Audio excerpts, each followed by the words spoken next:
जी, sir क्या निकल के आया है उस मूर्ति वाले मामले में? जो मूर्ति वाला मैटर है, जो प्राचीन मूर्ति एक मिली थी और जो हांसी पुलिस के सीआई यूनिट ने कब्जे में ली थी, उसकी जांच हमने डीएसपी हांसी को सौंपी थी और उस जांच से सामने निकल के ये आया है कि वो मूर्ति को इन्होंने अपनी कस्टडी में लिया था, कब्जे में लिया था, चोरी का माल है ये मानकर 102 धारा में ये वो प्रावधान होता है। लेकिन जांच में ये भी पाया गया कि मूर्ति अब मालखाने में नहीं थी। उसकी जगह उसको पिघलाकर उसके बिस्कुट बनाए गए।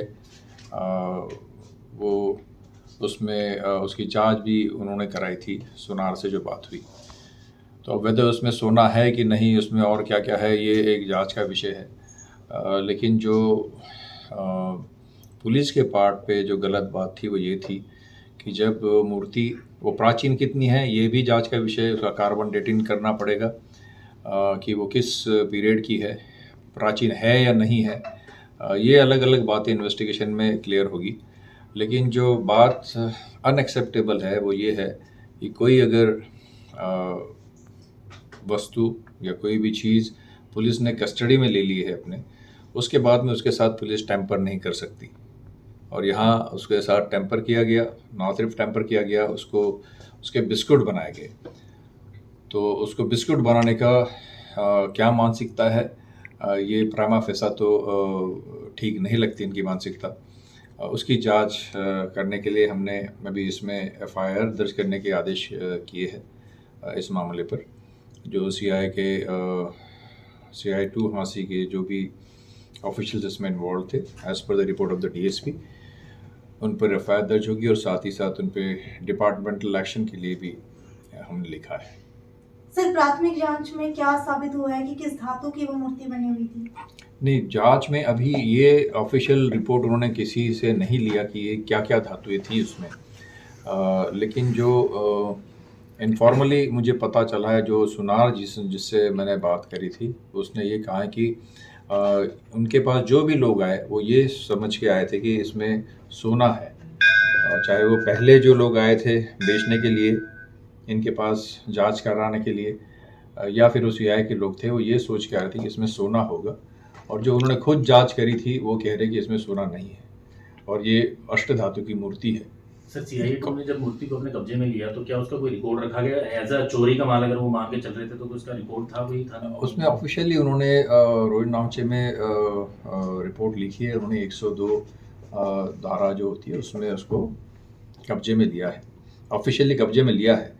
और इसीलिए ऑफिशियल कब्जे में लेने के बाद आप उसके साथ कोई छेड़छाड़ नहीं कर सकते। इंटरनेशनल मार्केट में कितनी कीमत थी सर इसकी? नहीं, अभी ये भी हमको नहीं पता कि ये कितनी प्राचीन है भी या नहीं है।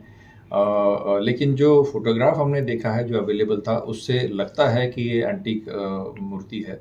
इसकी अभी एज निकालनी पड़ेगी, जो जांच में है, कार्बन डेटिंग करनी होती है, उससे पता चलेगा कि ये कितनी पुरानी है। सर, जो पिघलाकर बिस्किट बना लिए गए हैं, क्या वो बरामद कर लिए गए हैं? हाँ, वो वहीं हांसी में है, मालखाने में वो देखे हैं। उनको इंक्वायरी में उन्होंने वहाँ पर उसकी जिक्र किया है कि मालखाने में है।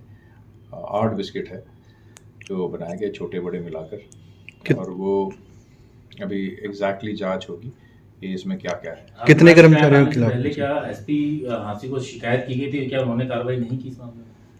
मुझे बताया गया कि ये मामला मेरे जाने से पहले जो हमारे अधिकारी यहाँ रहे हैं, राकेश आर्या जी के पास भी शायद 6 तारीख को शिकायत आई थी, जो उन्होंने एसपी हांसी को मार्क करी थी। उसकी जांच रिपोर्ट अभी तक मेरे नॉलेज में है कि यहाँ तक इस ऑफिस में प्राप्त नहीं हुई थी।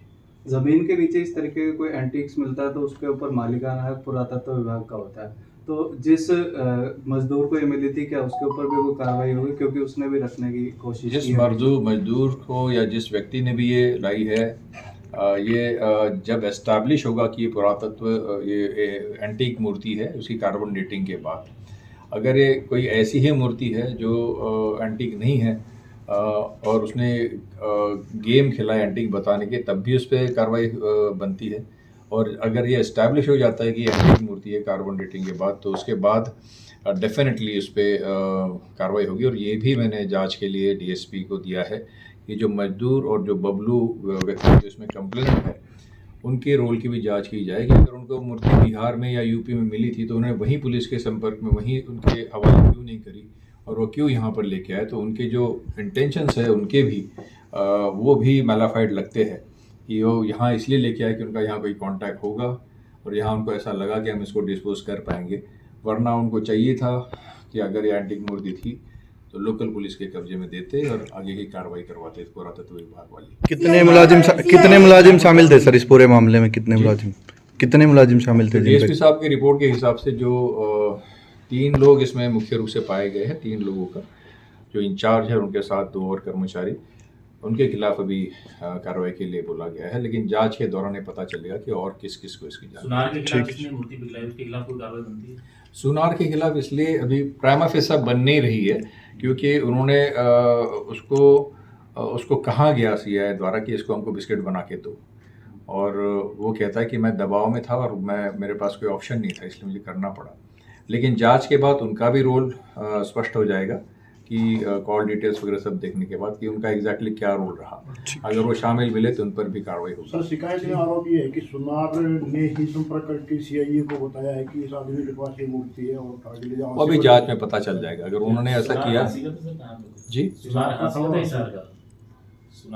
सुनार ज्वेलर्स कहाँ का था? हिसार का है, हिसार। ठीक ठीक।